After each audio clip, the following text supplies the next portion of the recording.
लालचंद, देखिए प्रत्याशियों का ऐलान अब सीईसी की बैठक के बाद हो जाएगा। क्या लगता है कि कौन कौन से नामों पर फाइनल मुहर लग सकती है? किसकी किसकी दावेदारी सबसे ज्यादा मजबूत दिखती हुई?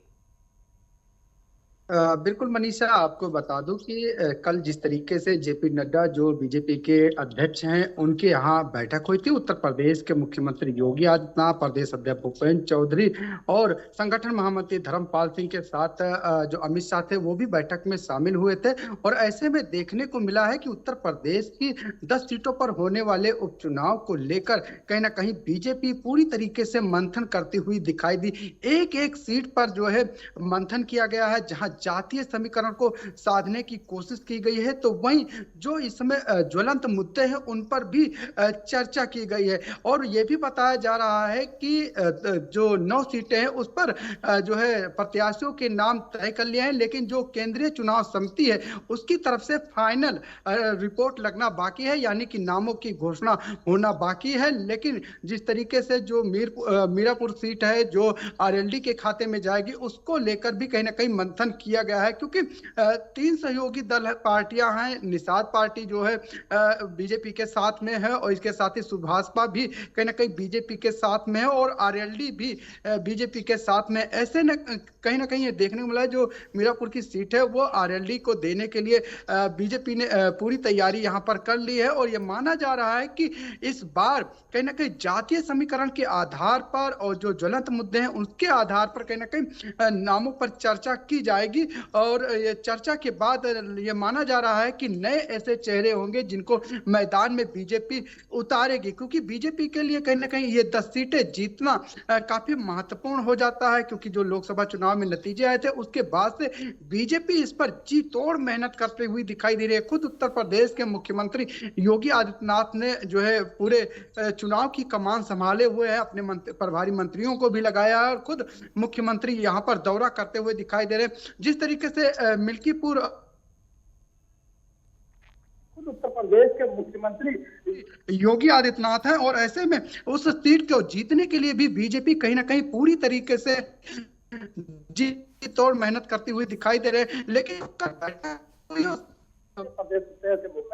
चौधरी की तरफ से पूरी तरीके से जेपी नड्डा जी को जो है आश्वस्त किया गया, और अमित शाह जी को भी आश्वस्त किया गया कि हम सभी सीटों पर जीत हासिल करते हुए दिखाई दे रहे हैं। 9 सीटों पर जो बीजेपी ने दावा किया है कि वो सभी 9 सीटों पर जीतेगी, और आरएलडी की जो सीट है वो आरएलडी जो मीरापुर सीट है उसको भी कहीं ना कहीं जीतने की पूरी कोशिश की जाएगी, क्योंकि लगातार बीजेपी कहीं ना कहीं इस पर जो है तैयारी करती हुई दिखाई दी है। और यह माना जा रहा है कि अब जल्द ही तारीखों का भी ऐलान हो सकता है। लेकिन जिस तरीके से मीरापुर सीट छोड़कर बीजेपी ने सभी बाकी 9 सीटों पर प्रत्याशी तय कर लिए, सिर्फ केंद्रीय चुनाव समिति की बैठक में नाम पर फाइनल मुहर लग जाएगी। प्रत्याशियों के चयन के लिए सामाजिक और जातिगत समीकरण को यहाँ पर ध्यान में रखा गया है। बीजेपी अध्यक्ष जेपी नड्डा के आवास पर हुई बैठक में तमाम चीजों पर चर्चा की गई है। जी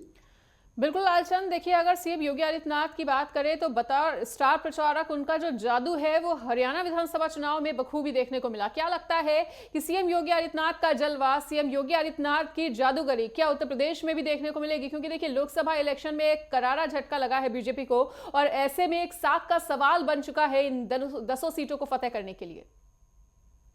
देखिए, बीजेपी जीतोड़ मेहनत इन 10 सीटों पर करती हुई दिखाई दे रही है, और यही वजह है खुद उत्तर प्रदेश के मुख्यमंत्री योगी आदित्यनाथ ने कमान संभाली हुई है। और ऐसे में कहीं ना कहीं जो कल बैठक हुई है वो काफी सार्थक बैठक हुई है, क्योंकि चाहे जेपी नड्डा जी की बात की जाए, चाहे अमित शाह जी की बात की जाए, चाहे उत्तर प्रदेश के मुख्यमंत्री योगी आदित्यनाथ की बात की जाए, कहीं ना कहीं उनका जादू हरियाणा में चला है। और मुख्यमंत्री योगी आदित्यनाथ ने जिस तरीके से उत्तर प्रदेश के बाद हरियाणा में उन्होंने प्रचार प्रसार किया, कहीं ना कहीं एक बड़ी जीत हासिल की है। और साथ यही वजह है कि उत्तर प्रदेश की 10 सीटों पर होने वाले उपचुनाव को लेकर भी खुद मुख्यमंत्री योगी आदित्यनाथ यहाँ पर जनता के बीच जाते हुए दिखाई दे रहे हैं। जनसभाएं उन्होंने की है, तमाम सौगातें भी दी हैं उत्तर प्रदेश के मुख्यमंत्री होने के नाते। तो ऐसे में यह माना जा रहा है कि एक तरफ जहां किसानों को ऋण दिया गया, रोजगार मेले का आयोजन किया गया, युवाओं को रोजगार दिया गया, तमाम विकास की योजनाएं वहां पर लाई गई, जहां पर सीटों पर